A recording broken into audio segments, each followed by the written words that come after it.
So guys, magandang araw po sa inyong lahat. Ayan, panibagong araw, panibagong simula na naman dito sa ating bagong negosyo.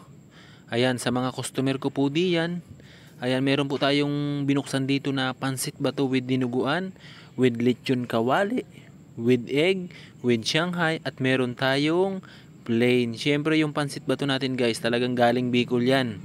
Binili po sa Bicol. At syempre, big shout out kay Boss Art Figueroa na co-owner natin dito sa ating Pansit Bato. Nung una, gusto niya mag-franchise ng ating chicken skin. Ngunit nakaisip si idol natin ng ganitong business. Ayan, tapos sinabi niya sa akin, syempre bilang isang kakilala, bilang isang bagong kaibigan, sinuportahan natin. Ayan, kaya ngayon guys is nakapag-open tayo dito ng Pansit Bato with dinuguan dito po sa Tambayan, San Antonio, Binyan, Laguna. Tabing highway lang po yan. Ito ang isa sa napakasarap makita. Yung dati kang empleyado, ayan, pero ngayon meron ka ng sariling negosyo. So kahit sabihin natin na napakalaki ng benepisyo sa pagtatrabaho, kumpleto ng mga papel, dito guys sa pagninegosyo is kaya mo din naman lakarin mag-isa yan. Pag pumatok yung negosyo mo, mas lumakas ang kita. Kasi sa pagtatrabaho guys, hindi naman sa pagmamalit, di ba?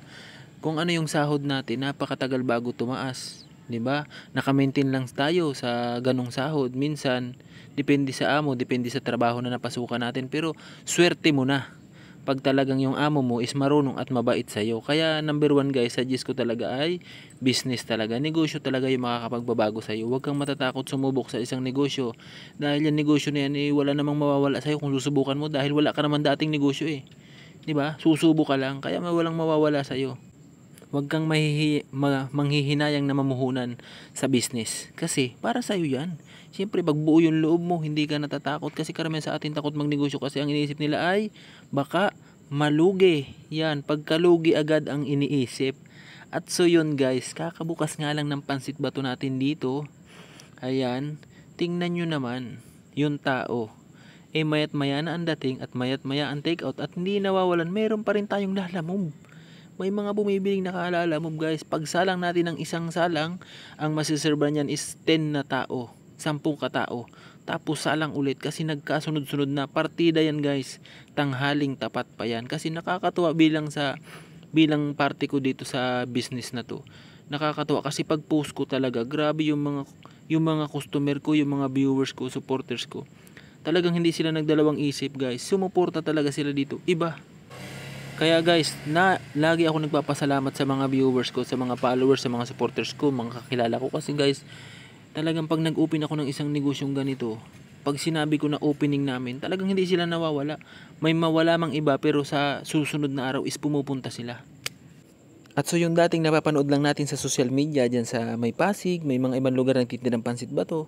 Siyempre number 1 sa Bicol. Pero ngayon guys, nandito na siya sa Binyan, Laguna at tabing highway sa Landa dito sa Tambayan, San Antonio, Binyan, Laguna. At so doon guys, sa mga hindi pa nakakita ng Pansit Bato, hindi pa nakakatikim ng Pansit Bato, open po kayo pumunta dito sa Barangay San Antonio. At doon guys, sa mga plano at gustong magnegosyo, huwag kayo matatakot. Subukan nyo ng subukan. 'Di ba? Pag nanliligaw nga tayo, sumusugal tayo kahit di naman tayo gusto, 'di ba? Tapos 'di ba pag halimbawa iniwan tayo, 'di ba? Ayaw sa atin. Siyempre, maghanap naman tayo ng bago. Ganon din sa business. Pag hindi ka nag-click sa una, sumubok ka lang ng sumubok, wala namang mawawala sa iyo kasi para sa iyo naman 'yan. Isipin mo lang palagi, inspirasyon mo lagi yung pamilya mo, yung kahirapan ng buhay. Yan lagi ang iisipin mo diyan. Tapos siyempre, makatulong sa ibang tao. 'Di ba? Mabilis makatulong pag may pera ka, may negosyo ka. Ang dami mong matutulungan. Importante guys, matutulog na ako, gabi na pala.